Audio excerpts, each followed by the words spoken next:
Hello everybody, this is Tip Top Gaming here today with another Magic the Gathering Arena video. In today's video, I'm going to be breaking down how MTG Arena could add Unsanctioned. For those of you who don't know, Unsanctioned is a wacky silver-bordered product similar to that of Game Night. However, instead of normal 60-card decks, they're wacky silver-bordered 30-card decks that you can mix together. The decks consist of new cards and reprints from older unsets, such as Unglued and Unhinged. For those of you who don't know, silver-bordered cards are cards that are not legal in any format. However, they are wacky, and they are wacky cards that would never be printed in real Magic. Here's an example.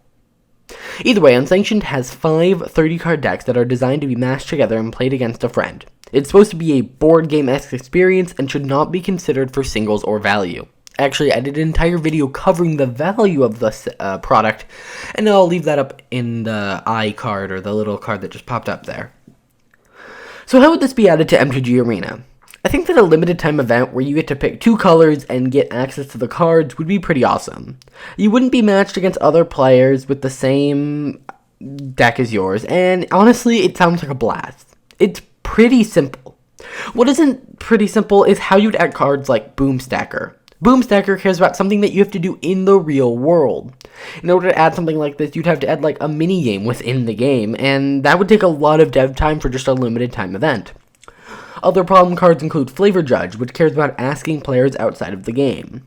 This could simply cause a pop-up to appear in another person's game asking if the flavor makes sense, but that's just one example. The thing is, most of the problems could be solved with dev time. However, that would be way too much for a limited time mode. Here are other actions that you'd have to do within the game that aren't really possible in MTG Arena now. Saying things, cheating, asking permission, etc. And while these things would take dev time, maybe it's actually worth it. Maybe you could keep Unsanctioned around as a game mode that people can play. It could be tons of fun and would add more content to the game. If you could add like a board game type of category to MTG Arena, you could add the yearly game nights and even add some of MTG's weird board games. While MTG Arena is really just for real formats, it could also be a place to add extras like Unsanctioned. This could justify the added dev time, attract new players, and add so much to the game. The chances of this are unlikely, however, it would be something that I think all players could enjoy. Honestly, I think the idea of adding things that aren't typical Magic to MTG Arena could be what sets it apart from things like MTG Online. Having a board game section where they have, Heroes of Ixalan as a playable game that maybe you have to buy the game first, like in MTG Arena, so that this is still something profitable.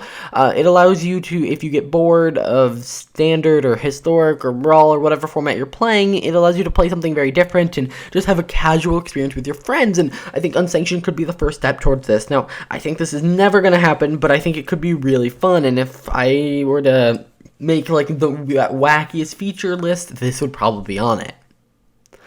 Alright, I know this has been a short video, guys, but there's not really much I can talk about unless you want me to go through every single card and talk about how they could add it to the game, but I don't think you guys would be really interested in that. So this was just a quick video covering my thoughts of how MTG Arena could add Unsanctioned. I hope you guys enjoyed this little episode in the series of, I've been making a bunch of videos where I talk about how they could add paper products that aren't in MTG Arena to MTG Arena. Example of this are collector boosters and theme boosters. I did videos on those. Those are actually going to pop up right here. So yeah, click on those videos, check them out. I'll see you guys in the next video. Bye.